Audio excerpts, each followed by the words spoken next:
Alors aujourd'hui, j'aimerais faire la suite du message de la semaine passée. Vous savez que depuis certains temps, nous avons commencé une série qui s'appelle « Sur le chemin de Jésus » et nous regardons les repères que le Seigneur nous a semés dans sa parole pour savoir face à telle ou telle situation dans la vie, est-ce que nous marchons vraiment comme Jésus voudrait qu'on marche et est-ce que nous marchons vraiment sur le chemin que Jésus a tracé pour nous. En lisant Agée chapitre 1 la semaine passée, pour ceux qui étaient absents, nous avons vu que le Seigneur avait envoyé au travers de son prophète Agée un message très important de remettre les priorités à la bonne place. Et je vous fais un petit résumé de la situation avant que nous attaquions le chapitre 2 du prophète Agée, qui est un des derniers livres dans l'Ancien Testament. Lorsque le roi perse Cyrus a pris le contrôle de Babylone, nous avons parlé de Daniel il y a quelques semaines, c'était vers la fin de la vie de Daniel.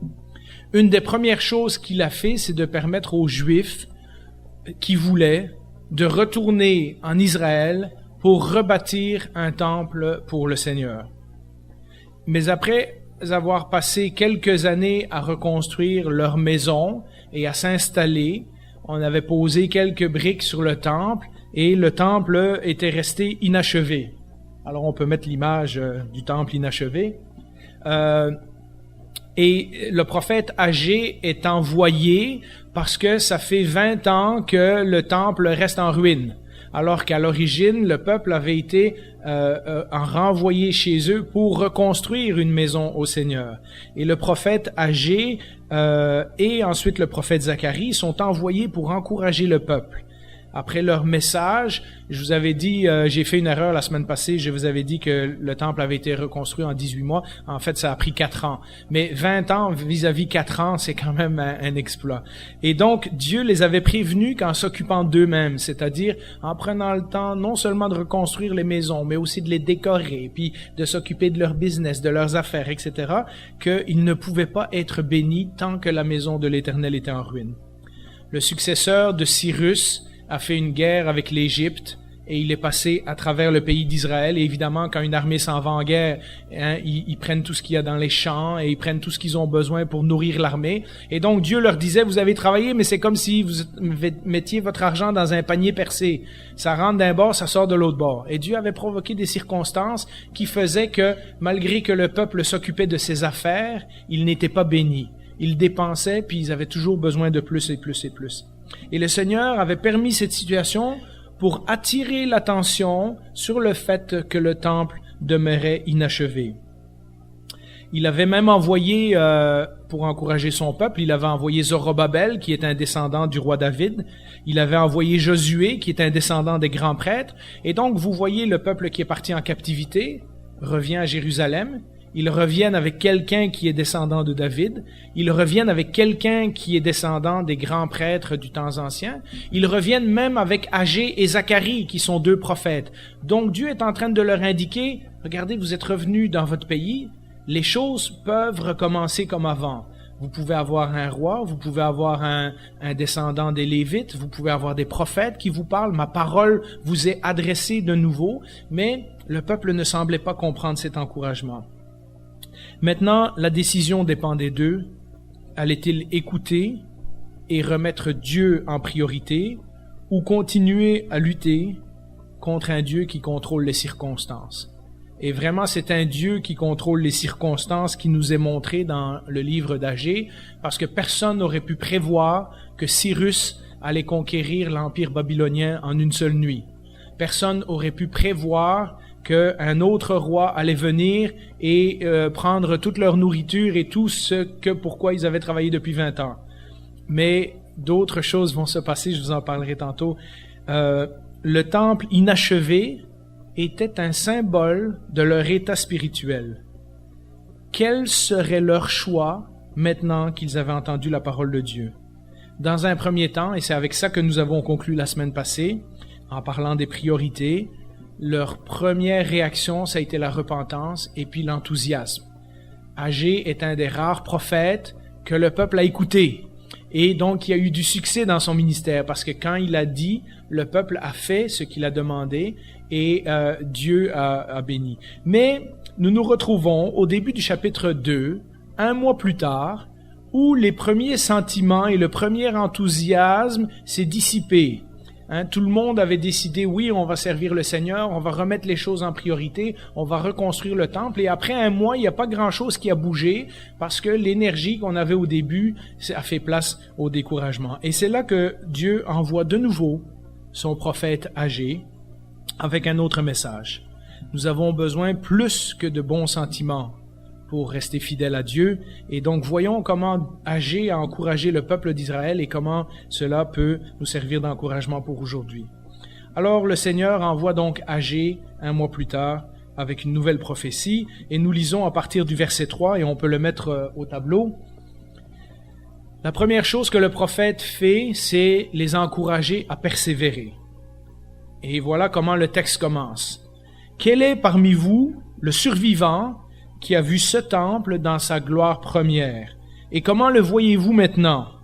Tel qu'il est, ne paraît-il pas comme rien à vos yeux? » Alors, il y a des gens dans le peuple qui étaient assez âgés pour avoir vu le temple de Salomon avant sa destruction. Parce que tout le monde n'a pas été envoyé en captivité en même temps.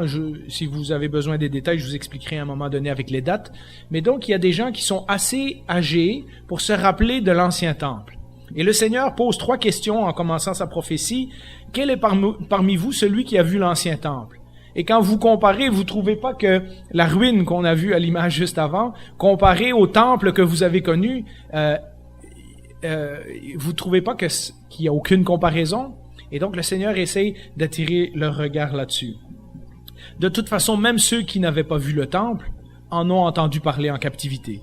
Des gens venaient du monde entier pour voir le temple construit par Salomon.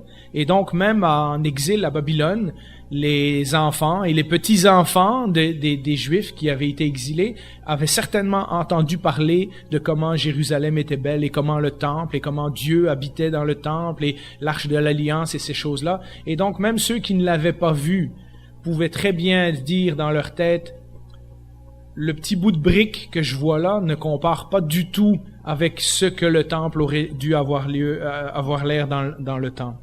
Après avoir posé quelques pierres de fondation, le peuple en arrivait à constater que ce temple n'était pas de haut calibre et qu'il certainement ne pourrait jamais comparer avec celui de Salomon.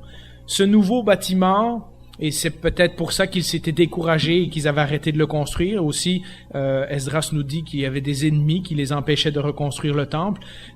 Semblait bien peu en comparaison. Et le Seigneur est en train de soulever leurs sentiments et dire, quels sont vos sentiments en ce moment quand vous voyez cette ruine?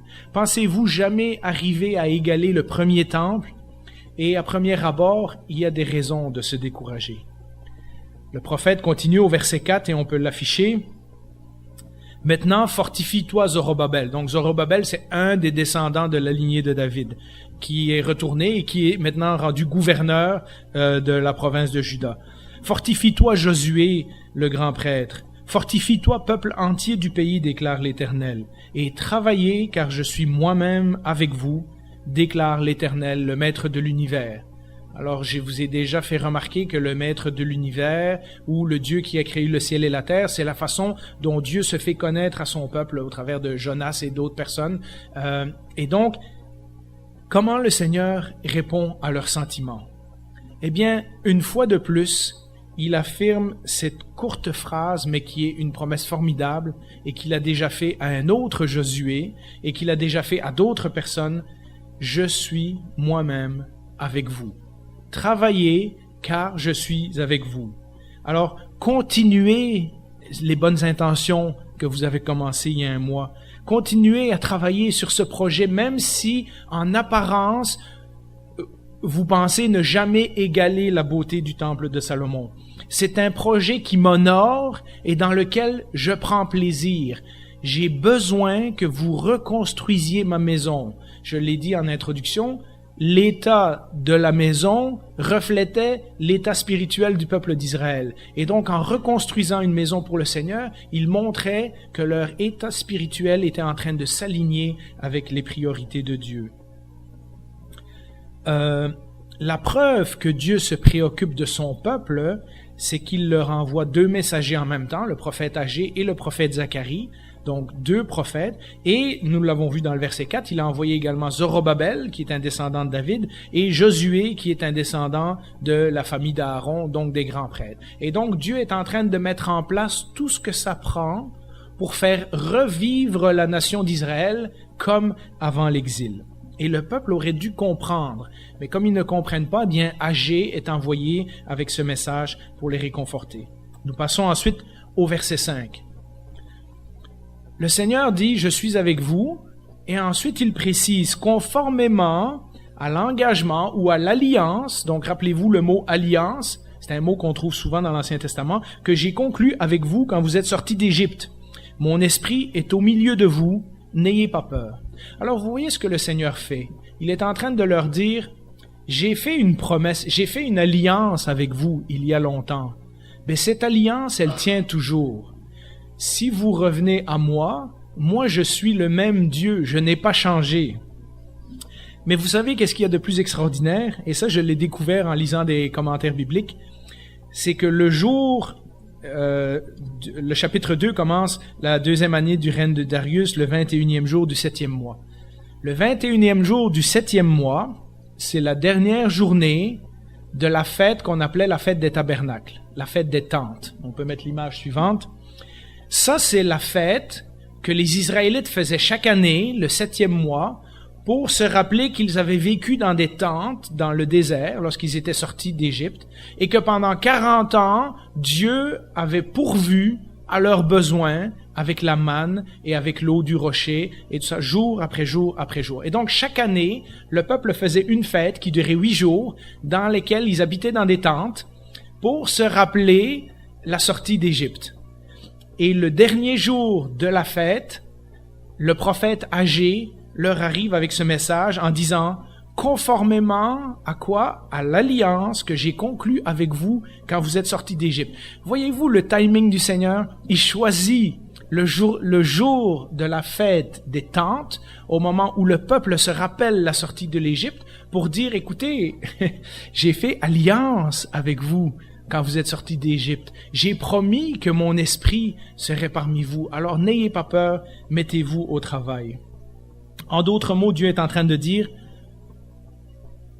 le message que je vous ai donné à Moïse il y a 900 ans est encore valable pour vous aujourd'hui. Hein? Et donc, voilà pourquoi toute cette prophétie est un encouragement à persévérer. À cause de ça, ils peuvent et ils doivent prendre courage et continuer leur travail. Je peux presque entendre le prophète Agé dire, avec cette phrase, conformément à la promesse que le Seigneur a faite. Ce n'est pas parce que vos leaders sont des bons leaders. Ce n'est pas parce que vous avez peur que Dieu ne vous bénisse pas que vous devez le faire. Ce n'est pas parce que moi je suis le messager de Dieu puis que je vous l'ai dit. Hein? Ce n'est pas parce qu'on a un bon prédicateur en avant que automatiquement on va faire ce que le Seigneur nous demande. Vous ne le faites pas parce que les autres le font. Donc si vous ne le faites pas, tout le monde va savoir que vous ne travaillez pas sur le temple du Seigneur. Vous ne le faites pas pour les yeux ou les regards des autres. Vous ne le faites pas parce que vos leaders vous ont obligé. Vous le faites parce que moi, je n'ai pas changé. Vous le faites parce que 900 ans après, vous pouvez toujours me faire confiance comme au commencement. Moi, je suis fidèle et je vous aime comme au premier jour. Voulez-vous reconstruire ce temple pour moi? Alors, vous voyez comment Agé, comment la parole de Dieu au travers du prophète Agé motive le peuple à agir pour les bonnes raisons. On persévère parce que Dieu est fidèle depuis 900 ans, et non pas parce que nos leaders nous ont poussés ou parce que le prophète a fait un bon message ou pour d'autres raisons. Et donc, si le peuple, après un mois, avait pu se décourager, Agé est en train de les ramener et dire « Non, il y a une raison pourquoi vous devez persévérer, parce que l'amour du Seigneur persévère depuis 900 ans.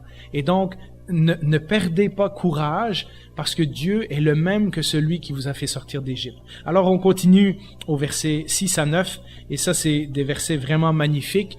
En effet, voici ce que dit l'Éternel, le Maître de l'univers. Donc, en effet, il est en train de commenter le verset 5. « Une fois encore, et dans peu de temps, je ferai trembler le ciel et la terre, la mer et le sec. » Alors vous comprenez, il est en train de faire allusion au passage de la mer Rouge et tous les miracles qui ont précédé la sortie d'Égypte. De nouveau, le Seigneur va bouleverser le monde. « Je ferai trembler toutes les nations, les trésors de toutes les nations afflueront, et je remplirai de gloire ce temple, dit l'Éternel. » Et de nouveau, il s'appelle le Maître de l'univers. « L'argent m'appartient. L'or m'appartient, déclare l'Éternel, le Maître de l'univers. La gloire de ce dernier temple sera plus grande que celle du premier, dit l'Éternel, le Maître de l'univers.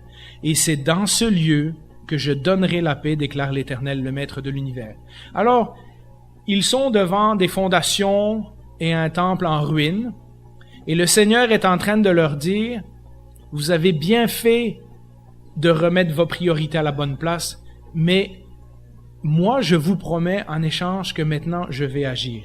Vous pensez que ce temple n'est pas à la hauteur, mais vous oubliez que l'or et l'argent et toutes ces choses-là m'appartiennent et que je peux en faire venir n'importe quand. Le Seigneur annonce qu'il y aura des bouleversements dans les royaumes. Il y en a eu un lorsque Cyrus a pris le pouvoir, il y en a eu un avec Cambyse, il va en avoir un très prochainement. Dieu va intervenir de façon spectaculaire. Un jour, la gloire de ce temple va surpasser celle du premier.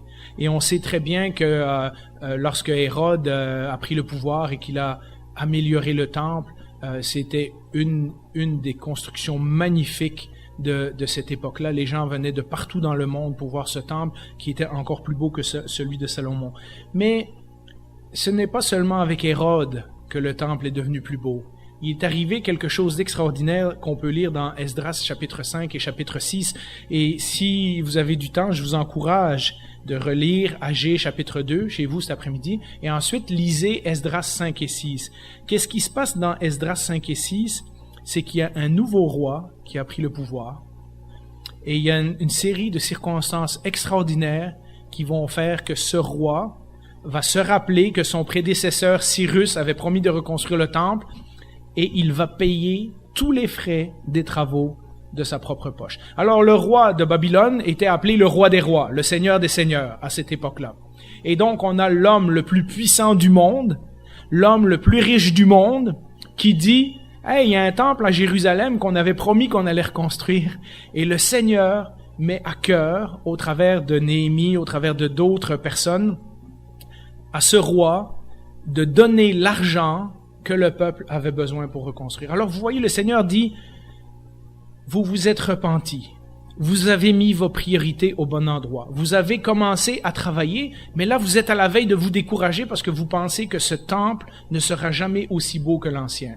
Moi, je vais intervenir. L'or et l'argent m'appartiennent. Je suis le maître de l'univers. Je suis celui qui contrôle les nations. Je vais bouleverser les choses et attendez-vous à quelque chose de spectaculaire. Eh bien, vous savez, le roi a envoyé des milliers de pièces d'or, d'argent, du bétail en masse pour les sacrifices, le bois qu'ils avaient besoin. Le roi a payé pour tout, et même les ustensiles qui avaient été volés dans le temple lorsque Jérusalem a été détruite et qu'elle a été pillée par les Babyloniens, 70 ans auparavant, tous les ustensiles qu'on a pu retrouver ont été retournés dans le temple. Alors vous voyez comment Dieu a provoqué des circonstances extraordinaires, une petite nation qui retourne chez eux, qui voit leur temple en ruine, mais lorsqu'ils décident d'obéir au Seigneur, le Seigneur ouvre les écluses du ciel pour intervenir et les bénir. Mais il y a autre chose. Vous remarquez dans le verset 9, il dit « La gloire de ce temple sera plus grande que celle du premier, et c'est dans ce lieu que je donnerai la paix. » Et on sait que pendant plusieurs centaines d'années, Israël a été dans un état de guerre, envahi par différentes nations, etc. De quelle paix le prophète est en train de parler? Eh bien, mes amis, c'est la paix que Jésus va apporter lorsqu'il va venir dans ce temple. À travers de cette prophétie, Dieu est en train d'annoncer un accomplissement immédiat. Darius va leur donner l'argent pour compléter le temple. Mais Dieu est en train d'annoncer une prophétie à long terme. Un jour, le Messie lui-même, le messager de la paix, va rentrer dans ce temple. Et il va y enseigner. et il va se passer des choses extraordinaires dans ce temple. Et ce Messie vaut plus que l'or du temple de Salomon. Qu'est-ce que Jésus voulait dire? Moi, par ma présence, je suis plus important que tout l'or et tout l'argent et toutes les garnitures du temple et toutes les belles affaires que Dieu avait déjà pourvues au temps de Darius et qui va pouvoir de nouveau sous le règne de Hérode. Mais Jésus va dire, ce temple, un jour, il sera détruit. Mais moi, après 3 jours, je serai ressuscité. Et vous connaissez tout cet enseignement de Jésus. Jésus disait, il y a ici plus grand que Salomon. Dans le sens, oui, le temple est beau, mais regardez, celui qui vous parle et qui se tient au milieu du temple est encore plus important que le temple lui-même. Si moi je suis là, dit le Seigneur, ça vaut toutes les richesses et la gloire des hommes. Ma présence suffit à contrebalancer tout ce qui manque dans ce temple-ci. Et malgré les bouleversements des empires qui vont se passer dans les prochains siècles, rien ne pourra s'opposer à ce que mon plan s'accomplisse comme je l'ai décidé. Vous savez, c'est dans ce même temple que les gens, à l'époque de Agé et Zacharie, ont reconstruit. C'est dans ce même temple que Jésus ira enseigner. Donc, on voit comment Dieu est fidèle et comment Dieu a de la suite dans les idées, qu'il est capable, à des centaines d'années d'intervalle, d'accomplir son plan. Mais on y reviendra à la fin. Le premier encouragement, c'était un encouragement à persévérer, avec les versets que je viens de vous lire. Mais il y a aussi un encouragement à l'obéissance. Et c'est ce qu'on va voir dans les versets 10 à 14. Alors on peut les afficher au tableau. 2 mois après, le Seigneur envoie un nouveau message. Voici ce que dit l'Éternel, le Maître de l'univers. Propose aux prêtres cette question sur la loi. Si quelqu'un porte dans le pan de son habit de la viande consacrée et qu'il touche avec son habit du pain, des plats, du vin, de l'huile ou un aliment quelconque, ces choses seront-elles saintes? Les prêtres répondirent non. On peut mettre la suivante. Agé dit, si une personne rendue impure par le contact d'un cadavre touche toutes ces choses, seront-elles impures? Les prêtres répondirent, elles seront impures. Alors Agé reprit la parole, c'est ainsi qu'est ce peuple, qu'est cette nation devant moi, déclare l'Éternel, c'est ainsi que sont toutes les œuvres de leurs mains, ce qu'ils m'offrent est impur. Alors, en résumé, le Seigneur leur propose une parabole. Il dit, si un objet qui est pur ou qui est saint touche quelque chose, est-ce que l'autre objet ou l'autre personne devient saint? Et les prêtres disent, ben non. Il dit, si tu as un objet qui est impur et qui touche quelqu'un ou qui touche quelque chose, est-ce que l'autre objet ou l'autre personne devient impur? Ils disent, ben oui. Et donc, Agé est en train de leur donner un principe biblique que j'ai résumé comme ça. Le péché est contagieux, mais la sainteté ou l'obéissance n'est pas contagieux. Alors, vous comprenez la parabole. Alors, Agé est en train de tourner les regards du peuple en disant, pendant que ce temple est en ruine, pendant que vous ne reconstruisiez pas ce temple, vous continuez à offrir des sacrifices. Donc, vous faites un geste qui est saint. Mais le cœur du peuple n'était pas tourné vers Dieu, puisqu'ils s'occupaient de leur maison avec empressement, nous dit le chapitre 1, alors qu'ils négligeaient la maison du Seigneur. Leurs offrandes, est en train de leur dire Agé, ne servaient donc à rien, parce que leur péché de négligence, qui était démontré par le fait que la maison de Dieu n'était pas reconstruite, contaminait leurs bonnes œuvres. Leurs sacrifices qu'ils offraient dans un temple qui n'était pas achevé étaient des actions extérieures de leur religion, mais qui reflétaient en rien l'amour de Dieu. Et Agé est en train d'attirer leur attention en disant, vous savez, le péché est contagieux, c'est-à-dire lorsqu'on ne fait pas, lorsqu'on ne reconstruit pas la maison du Seigneur, lorsqu'on est découragé, lorsqu'on s'occupe de nos affaires en premier, ben vous pouvez voir que tous les autres vont vous copier, ils vont faire comme vous. Mais lorsque vous vous mettez à obéir au Seigneur, c'est pas contagieux, il faut que les autres aussi embarquent et prennent leurs décisions. Et donc, il y a un effort à faire dans la sainteté. Et c'est pour ça que Agé, dans la deuxième partie de ce chapitre, encourage les gens à l'obéissance. Donc, premier point, il les encourage à persévérer. Maintenant, il les encourage à continuer dans l'obéissance. On peut mettre les versets suivants rapidement, les versets 15 à 19. Je vais lire dans ma Bible, ça va être plus simple, mais au tableau, les mots sont peut-être un peu différents. Le Seigneur dit encore, « Et maintenant, observez attentivement ce qui va se passer à partir d'aujourd'hui. avant que vous ayez commencé à assembler des pierres pour construire mon temple, que vous arrivait-il? Lorsque quelqu'un allait chercher 20 mesures de blé au grenier, il n'en trouvait que 10. Lorsque quelqu'un allait puiser 50 litres de vin à la cuve, il n'en trouvait que 20. J'ai détruit tout le produit de votre travail, j'ai fait sécher ou pourrir sur pied les céréales, j'ai fait tomber la grêle et vous n'êtes pas revenus à moi, dit le Seigneur. Là, il est en train de parler de qu'est-ce qui s'est passé au chapitre 1. Observez attentivement ce qui va se passer à partir d'aujourd'hui. Donc, à partir du jour où le peuple décide de lui obéir. Ce jour-ci, où l'on a posé les fondations du temple, est le 24e jour du 9e mois. Retenez-le bien. Il ne reste plus de blé dans les greniers, n'est-ce pas? Les vignes, les figuiers, les grenadiers, les oliviers n'ont rien produit. Eh bien, à partir d'aujourd'hui, je vais répandre sur vous mes bienfaits, mes bénédictions. Ces versets reprennent le message du chapitre 1, et Dieu est en train de leur montrer, regardez, lorsque vous ne m'avez pas honoré, vous avez travaillé pour rien. Ce que vous pensiez avoir été coupé de moitié. Hein? On gagnait de l'argent, puis ça ressortait par l'autre poche, puis on en faisait jamais assez. Et il dit, à partir de maintenant, à partir du moment où vous avez commencé à travailler pour reconstruire ma maison, je vais répandre sur vous mes bénédictions. Donc Dieu est en train de leur dire, oui, il y a des conséquences lorsque vous ne me mettez pas à la première place, mais il y a aussi des conséquences lorsque vous me mettez à la première place. Et les conséquences de ce qui se passe lorsqu'on remet Dieu en priorité sont bien plus grandes que les circonstances que Dieu choisit lorsque nous ne l'honorons pas. Et donc, à nouveau, Agé est en train d'attirer le regard et il dit de nouveau comme au chapitre 1, « Regardez bien, soyez attentifs, rappelez-vous de ce jour, rappelez-vous que le jour où vous avez commencé à construire, j'ai décidé de déverser sur vous mes bénédictions.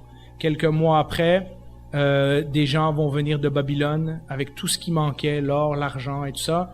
Le roi va même écrire une lettre aux ennemis qui empêchaient le peuple de reconstruire le temple en disant « Regarde, c'est ma volonté qu'ils reconstruisent le temple, vous êtes mieux de vous tenir loin. » Et dès ce moment-là, les ennemis ne se sont plus approchés d'Israël. Et vous voyez comment Dieu, avec un roi qui est à quelques 1000 kilomètres de distance, arrive à mettre en marche des événements et des circonstances pour bénir son peuple qui a commencé à lui obéir. Les versets 20 à 23 finissent, on ne les lira pas, il encourage de nouveau Zorobabel et Josué. Donc en fait, ce qu'il est en train de dire, c'est que Zorobabel, le descendant de David, est son serviteur et que en rétablissant la ligne de David en Israël, Dieu continue la promesse. Vous vous rappelez, Dieu a fait une promesse à David en disant que la royauté ne s'éloignera jamais de sa famille et qu'un jour le Messie viendra de ses descendants. Eh bien, au travers de Zorobabel, c'est ce que Dieu est en train de confirmer. D'ailleurs, si vous lisez Matthieu chapitre 1 verset 12, vous verrez que Zorobabel, celui dont on est en train de parler, est dans la généalogie de Jésus. Et donc, on voit dans Matthieu chapitre 1 comment Dieu a tenu sa promesse tout dans l'Ancien Testament. Alors, vous me direz, Jean-Philippe, c'est bien, eux, ils avaient un projet concret. Ils s'en allaient reconstruire le temple. Et Agé est allé pour les encourager à persévérer et pour les encourager à la sainteté. Mais si on devait appliquer ça à nous aujourd'hui, on pourrait poser la question, encourager de quoi? Hein? Et ce n'est pas la première fois dans la Bible que le Seigneur envoie son encouragement. Et mon but aujourd'hui, c'était de vous montrer que lorsqu'on marche sur le chemin de Jésus, oui, il y a toutes les décisions dont on a parlé dans les derniers mois, il y a toutes les remises en question, il y a toutes les choses qu'on doit examiner, mais il y a aussi l'encouragement du Seigneur. L'encouragement est une caractéristique importante de Dieu dans la Bible et Dieu ne nous laisse jamais sans moyens pour accomplir sa volonté lorsque nous avons décidé d'obéir. Alors, j'avais envie de finir avec ça, quelques applications. Si on lit ce texte et qu'on se dit comment ça s'applique à moi aujourd'hui, eh bien, la première chose que je voulais vous dire, c'est que nous devons être encouragés parce que Dieu est là. Comparé avec le succès des autres, ou peut-être avec nos anciens succès, notre vie actuelle peut paraître bien décourageante. Quel sentiment ressentez-vous quand vous venez à l'église de Saint-Constant, où on est peut-être une 50aine de personnes, alors que peut-être avant, vous étiez dans une grosse église de 400 personnes, et là vous comparez. Peut-être qu'au début de votre vie chrétienne, peut-être vous comparez avec le début de votre vie chrétienne, au moment où vous priez et Dieu vous répondait instantanément. Et tout ce que vous voyez semblait être des miracles ou des interventions spectaculaires du Seigneur. Et puis vous avez vieilli dans la vie chrétienne, Dieu semble répondre moins souvent, les miracles et les choses extraordinaires semblent être moins fréquentes. Maintenant, vous lisez même, vous luttez même pour lire la Bible et pour prier. Peut-être que vous regardez à des anciennes relations que vous avez perdues, des enfants qui ont quitté la maison et vous pensez que jamais vous allez les retrouver ou ces relations sont perdues à toujours. Peut-être vous regardez en arrière à des grands rêves et des grands projets que vous aviez quand vous étiez jeune et maintenant, rendu un peu plus vieux, ces choses-là ne se sont jamais passées.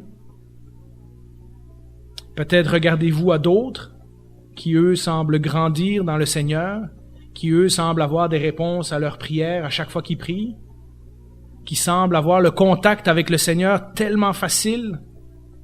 Et là, vous vous comparez et vous vous découragez. Peut-être pour nous, les pasteurs, on regarde à des églises de 1000, 2000, 10 000, des gens qui ont écrit des livres, des gens qui ont leur émission de radio, puis on se dit, en comparaison, ce que je fais, c'est minuscule.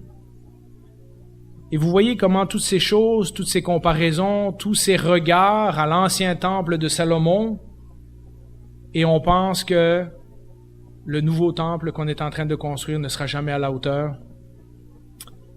On pense même que Dieu n'est pas avec nous parce que nos vies marchent moins bien qu'avant. Mais le Seigneur nous rappelle dans sa parole, à partir du moment où nous le remettons au centre de nos vies, « Moi, je suis avec toi. » Courage. Dieu nous rappelle qu'il est là, qu'il n'a pas changé. La même chose qu'il a dit à Moïse, la même chose il l'a dit à Agé, la même chose il nous l'a dit à nous dans le Nouveau Testament. La promesse de la présence de Dieu dans nos vies, dans nos projets, dans notre Église, dans nos réunions, dans nos frères et sœurs, devrait suffire à surpasser tout le reste, devrait suffire à nous dire « Ok, ça c'était avant.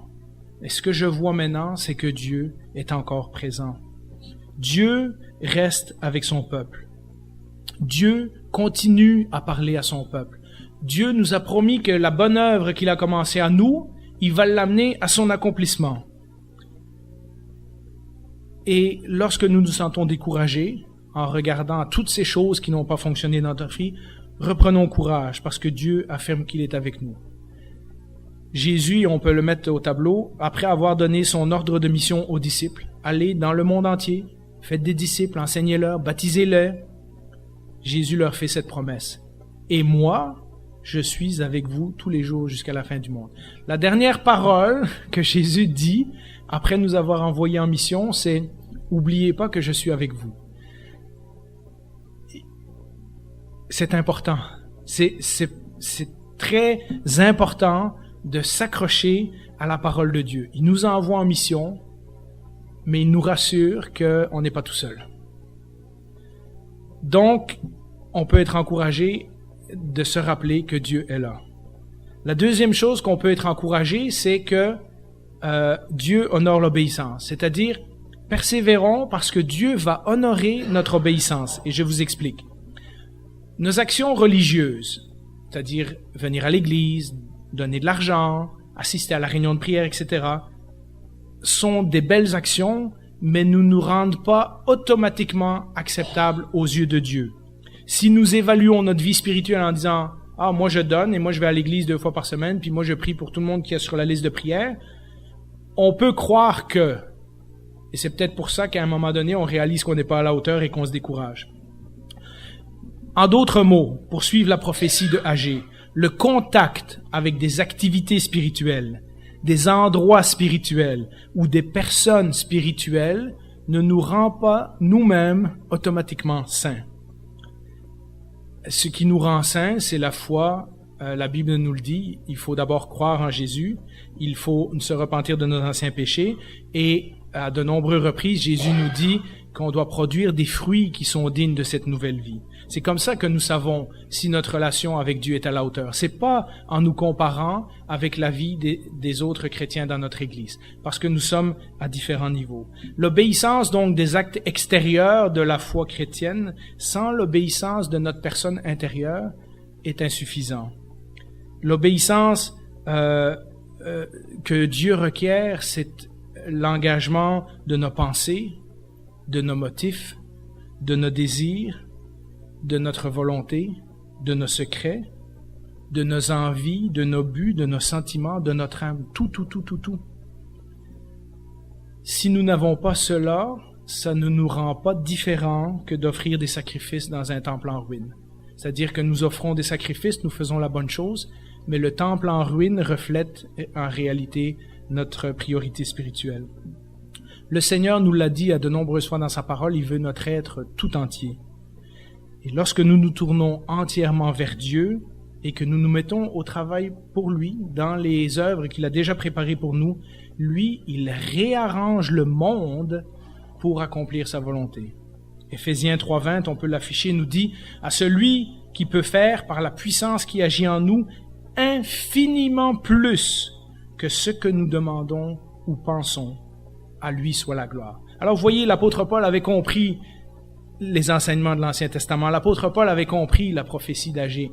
Au moment où nous tournons notre vie vers Dieu et qu'il redevient la priorité de nos choses, Dieu est capable de faire infiniment plus que même ce que nous aurions pu imaginer. Alors, nous sommes encouragés à persévérer dans l'obéissance à Dieu au travers de ces versets. Alors, je vous encourage à persévérer d'abord parce que Dieu est là. Je vous encourage parce que Dieu honore l'obéissance, mais il y a une dernière chose qui ressort du texte que nous avons lu, c'est que Dieu nous donne de discerner ce qui est bien. Et ça, c'est important. Quand nous tournons nos priorités vers Dieu, nous recommençons à mieux distinguer ce qui est bien et mal. Avez-vous remarqué que lorsque on n'est pas en bonne relation avec Dieu, il y a des choses qu'on fait qui, aux yeux du monde, ne sont pas nécessairement mal, mais qui ne nous font pas du bien, qui ne nous attirent pas nécessairement dans la direction du Seigneur. Et lorsque nous remettons Dieu au centre de notre vie, eh bien, Dieu nous permet de voir des choses qui sont peut-être nocives dans notre environnement et tout ça, que nous n'aurions pas vues avant. Le monde a complètement réinterprété ça. Le monde nous dit aujourd'hui qu'on a le droit de choisir entre le bien et le mal. Mais, pensez-y, le monde sait même pas la différence entre le bien et le mal. Alors, de nous dire qu'on a le droit de choisir, c'est un petit peu piètre comme excuse. Alors, il peut arriver, comme les Israélites du temps d'Agé, que nous fassions des choses que nous croyons religieuses et saintes et pures, mais qu'en réalité, Dieu n'y prend pas de plaisir, parce que notre cœur n'est pas à la bonne place.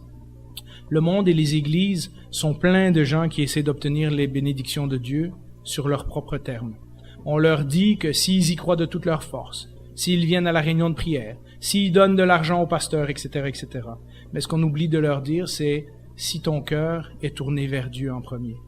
Et donc ces gens qui cherchent à avoir les bénédictions de Dieu, mais sans réelle repentance, sans réelle remise au centre de leur vie de Dieu, eh bien Dieu nous prévient dans sa parole qu'il ne peut pas honorer ce genre de prière. Dieu n'honore pas ce genre de requête.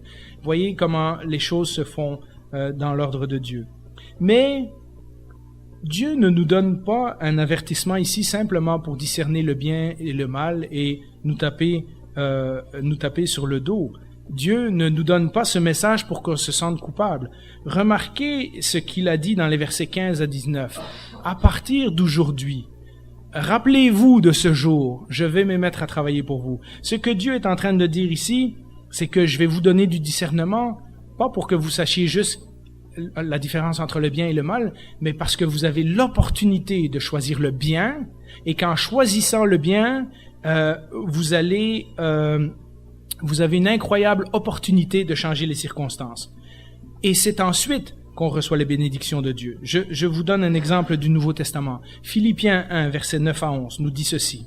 « Et voici ce que je demande dans mes prières, c'est que votre amour augmente de plus en plus en connaissance et en pleine intelligence. Pourquoi? Pour la même chose qu'on vient de dire. Pour que vous puissiez discerner ce qui est essentiel. Donc Dieu veut pas juste qu'on discerne le mal pour le rejeter. Dieu veut aussi qu'on discerne le bien pour embarquer dedans et changer les choses.